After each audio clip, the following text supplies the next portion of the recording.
Hello guys, welcome to Aakash tutorial. आज हम लोग क्लास 6 का चैप्टर 7 को पढ़ने वाले हैं। ठीक है, पढ़ने से पहले मैं आप लोगों को बता दूं कि हम लोगों ने एक एनसीईआरटी का सीरीज़ स्टार्ट किया था, जिसमें मैंने कहा था कि मैं क्लास 6 टू 12th का आप लोगों का जितना भी बुक है उन सभी बुक को मैं आप लोगों को पढ़ के प्रत्येक लाइन बाय लाइन आप लोगों को समझाऊंगा। ठीक है, तो उसी सीरीज को आगे बढ़ाते हुए आज हम लोग क्लास 6 का चैप्टर 7 को देखेंगे। ठीक है, चलिए शुरू करते हैं। चैप्टर 7 जो कि है आपका अशोक, एक अनोखा सम्राट जिसने युद्ध का त्याग किया।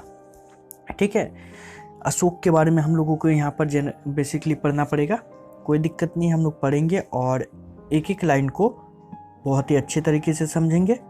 ठीक है, चलिए, तो इसमें आपका पहला टॉपिक है एक बहुत बड़ा राज्य, एक साम्राज्य। ठीक है, हम जिन शेरों के चित्र रुपया पैसा पर देखते हैं उनका एक लंबा इतिहास है। ठीक है, देख सकते हैं आप ये वाला, आपका ये वाला जो है, ठीक है, जिसको अशोक स्तंभ भी बोला जाता है। ठीक, अब क्यों कहा जाता है इसको हम लोग देखते हैं कि उन्हें पत्थरों को काट कर बनाया गया और फिर उन्हें सारनाथ में एक विशाल स्तंभ पर स्थापित किया गया था। ठीक है, इतिहास के महानतम राजाओं में से एक अशोक के निर्देश पर इनके जैसे कई स्तंभों और औजारों पर अभिलेख उत्कीर्ण किए गए। इसके पहले कि हम ये जानें कि इन अभिलेखों में क्या लिखे हैं, ये समझने की कोशिश करें कि राज्य को साम्राज्य क्यों कहा जाता है। ठीक है, यह बात बिल्कुल सही है कि हम लोग जैसे कहते हैं कि किसी राजा का ये राज्य है, तो उस राज्य को साम्राज्य, ठीक है, साम्राज्य क्यों कहा जाता है ये आप लोगों को जानना है। तो चलिए हम लोग जानते हैं। अशोक जिस साम्राज्य पर शासन करते थे उनकी स्थापना उनके दादा चंद्रगुप्त मौर्य ने लगभग 2300 साल पहले की थी। ठीक है, आप लोगों को पता है कि मौर्य साम्राज्य जो है, उस मौर्य साम्राज्य के संस्थापक कौन थे? तो वो थे चंद्रगुप्त मौर्य। ठीक है, और चंद्रगुप्त मौर्य थे कौन थे? तो हम लोग कह सकते हैं कि अशोक के दादा। ठीक है, अशोक के दादा, दादा मतलब दादाजी। ठीक है, खैर उन्होंने 2300 साल पहले की थी। चाणक्य या कौटिल्य नाम के एक बुद्धिमान व्यक्ति ने चंद्रगुप्त की सहायता की थी, और यही कौटिल्य या तो फिर हम लोग चाणक्य कह सकते हैं कि ये जो थे चंद्रगुप्त मौर्य के गुरु भी थे और उनके साम्राज्य के महामंत्री भी थे। चाणक्य के कई विचार हमें अर्थशास्त्र नाम की किताब में मिलते हैं। ठीक है, यदि कहा जाए कि भारत के सबसे पहला अर्थशास्त्री, तो भारत का सबसे पहला अर्थशास्त्री भी चाणक्य ही थे, या तो फिर हम लोग कह सकते हैं कि अर्थशास्त्र का यदि जनक एक तरीके से कह सके, मतलब सबसे पहला अर्थशास्त्री कह सके, तो वो चाणक्य ही होंगे। ठीक है, चाणक्य। चलिए अब इसके वंश के बारे में थोड़ा सा देख लेते हैं, उसके बाद फिर आगे जाएंगे ही हम लोग। जब एक ही परिवार के कई सदस्य एक के बाद एक राजा बनते हैं तो उन्हें एक ही वंश का कहा जाता है। मौर्य वंश के 3 महत्वपूर्ण राजा हुए, चंद्रगुप्त, उनका बेटा बिंदुसार और बिंदुसार का पुत्र अशोक। तो यहाँ पर यदि आपसे पूछा जाए कि चंद्रगुप्त मौर्य का बेटा कौन था, तो वो था बिंदुसार, और यदि पूछा जाए बिंदुसार का पुत्र कौन था, तो वो था अशोक, सम्राट अशोक। ठीक है,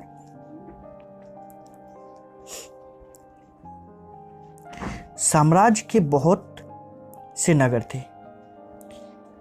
इनमें साम्राज्य की राजधानी पाटलिपुत्र, उज्जैन और तक्षशिला जैसे नगर प्रमुख थे।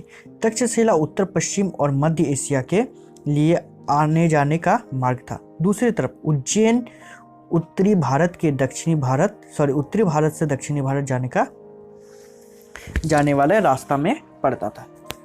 शायद नगरों में व्यापारी, सरकारी अधिकारी और शिल्पकार रहा करते थे।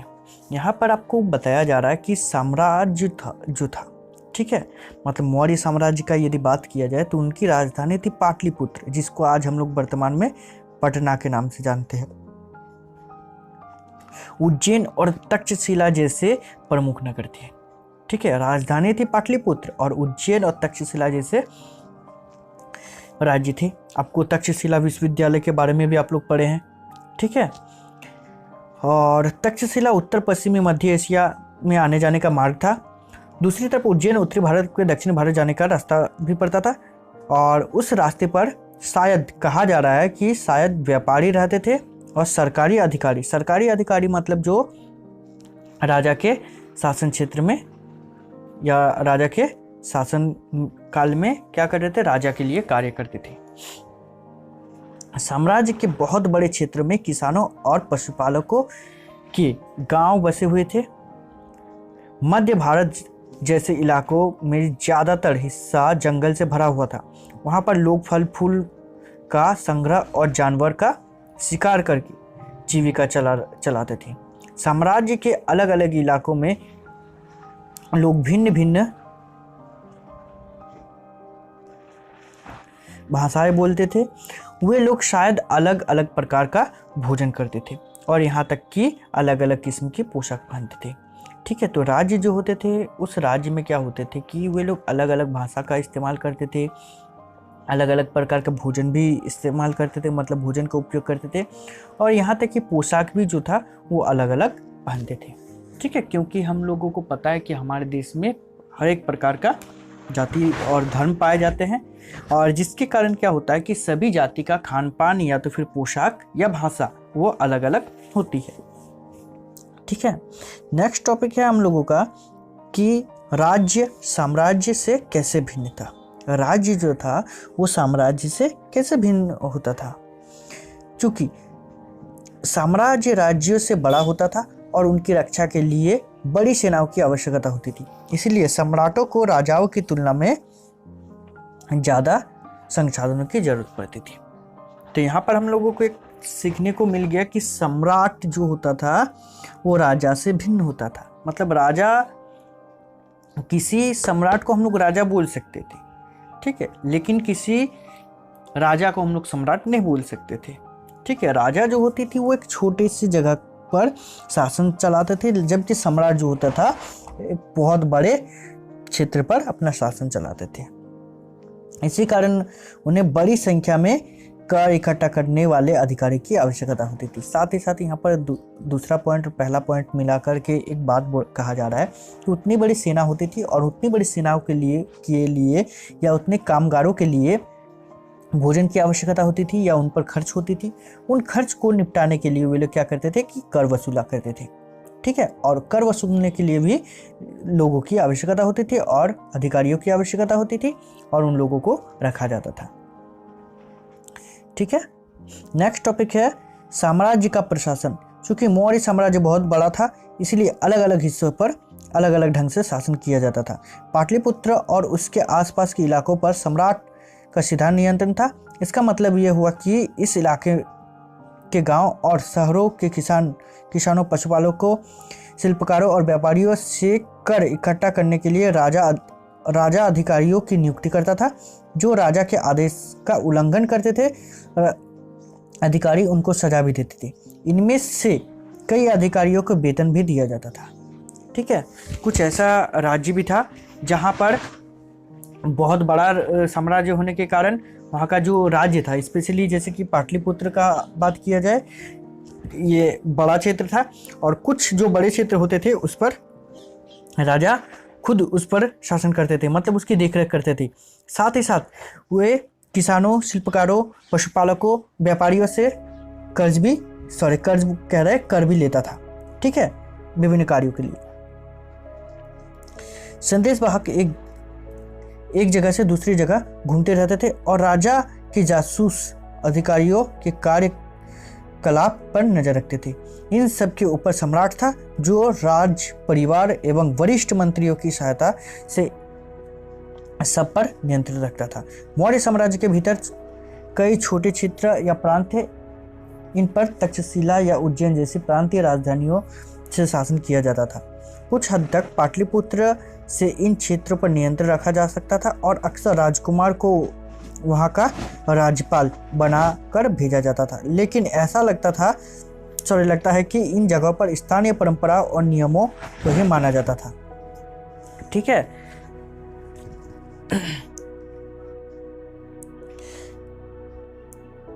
प्रादेशिक केंद्रों के बीच विस्तृत क्षेत्र थे। इनके इलाकों में मौर्य शासक सिर्फ मार्गों और नदियों पर नियंत्रण रखने की कोशिश करते थे, जो कि आवागमन के लिए महत्वपूर्ण थे। यहाँ से उन्हें जो भी संसाधन कर और भेंट के रूप में मिलते थे उसे इकट्ठा किया जाता था। उदाहरण के लिए अर्थशास्त्र में यह लिखा है कि उत्तर पश्चिम कंबल के लिए और दक्षिण भारत सोने और कीमती पत्थरों के लिए प्रसिद्ध था। संभव है कि संसाधन नजराने के रूप में इकट्ठे किए जाते थे। नजराना क्या होता था? नजराना कीमती वस्तु होता था जो कि भेंट में के रूप में दिया जाता था शासक या शासक के परिवार को। ठीक है, अब जैसे कि यहाँ पर यदि बात करें राजधानी में सम्राट, ठीक है, तो राजधानी में यदि सम्राट का यदि बात करें तो ये भी हम लोग पढ़ सकते हैं, इसमें भी बहुत कुछ है दिया हुआ, तो इसको पढ़ लेते हैं। ठीक है, काम आ जाएगा हम लोगों का। राजधानी में सम्राट, ठीक है, चलिए इसको पढ़ लेते हैं। मेगास्थनीज चंद्रगुप्त के दरबार में पश्चिम एशिया के यूनानी राजा सेल्यूकस निकेटस का राजदूत था। मेगास्थनीज ने जो कुछ देखा उसका विवरण दिया। ठीक है, मेगास्थनीज जो थे वो चंद्रगुप्त मौर्य के दरबार में आए हुए थे, जो कि यूनान के राजा सेल्यूकस, ठीक है, सेल्यूकस निकेटर का राजदूत था। ठीक है, चलिए इसको छोड़ देते, कोई दिक्कत नहीं, वैसे इसमें नहीं है कुछ।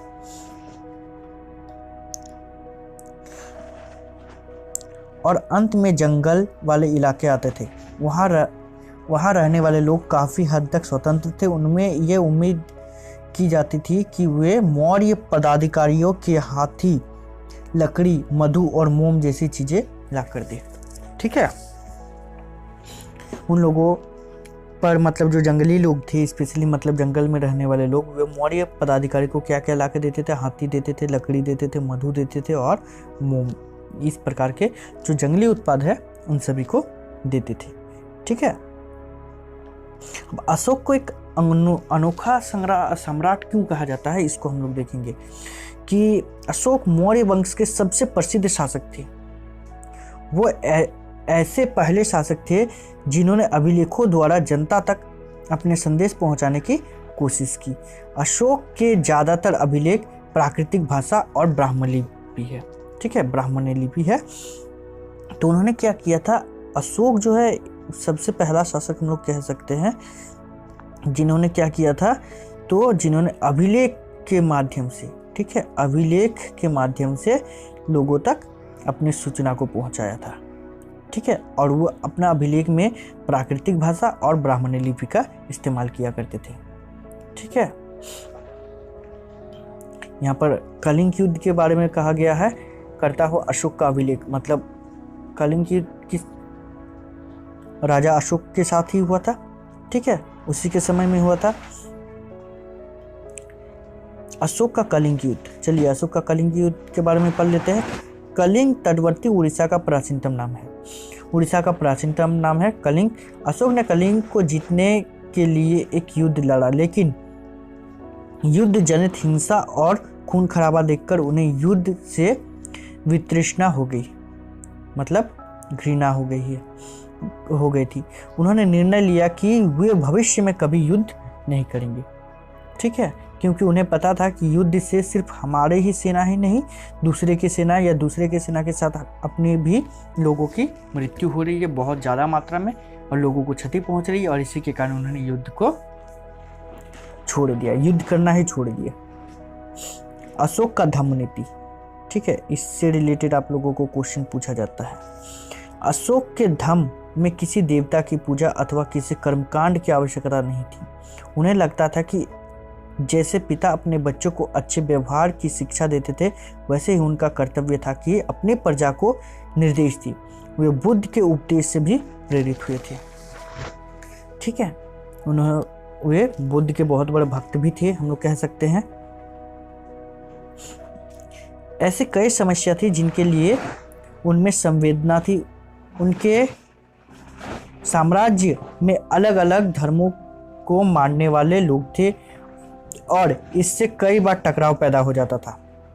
जानवर की बलि चढ़ाई जाती थी, दासों और नौकरों के साथ क्रूर व्यवहार किया जाता था। इसके अलावा परिवार में व पड़ोसियों के बीच भी झगड़े होते रहते थे। अशोक ने यह महसूस किया कि इन समस्याओं का निदान करना उनका कर्तव्य है। ठीक है, क्योंकि मैंने पहले भी बताया कि भारत में क्या था कि बहुत अधिक ये थे, मतलब अभी भी है, बहुत अधिक धर्मों के लोग रहते थे और इसी के कारण क्या होता था कि उन लोगों का भाषा अलग होने के कारण आपस में ऐसे ही झड़प हो जाती थी, या तो फिर नौकरों के साथ क्रूर व्यवहार किया जाता था, दासों के साथ क्रूर व्यवहार किया जाता था। ठीक है, ये आम बात थी और इसी के कारण अशोक समझता था कि ये सभी जो समस्या है, इन सभी समस्याओं का निदान करना उनका कर्तव्य है। ठीक है, और इसी के कारण अशोक ने क्या किया कि इन सभी को निदान करने की योजना बनाने लगे।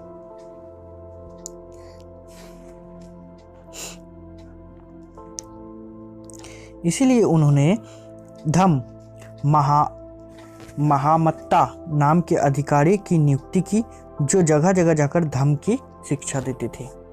ठीक है, इसके अतिरिक्त अशोक ने अपने संदेश कई स्थानों पर शिलाओं और स्तंभों पर खुदवा दिए। अधिकारियों को यह निर्देश दिया गया कि वे राजा के संदेश को उन लोगों को पढ़कर सुनाए जो खुद पढ़ नहीं सकते थे। अशोक ने धम्म के विचारों को प्रसारित करने के लिए सीरिया, मिस्र, ग्रीस तथा श्रीलंका में भी दूत भेजे। ठीक है, उन्होंने अपने जो ये थी मतलब धम्म नीति के बारे में उसको बताने के लिए सीरिया, मिस्र, ग्रीस, श्रीलंका में भी अपना दूतों को भेजा था। ठीक है, उन्होंने सड़कें बनवाई, कुएं खुदवाए और विश्राम गृह बनवाए। इसके अतिरिक्त उन्होंने मनुष्य व जानवरों की चिकित्सा की भी व्यवस्था की थी।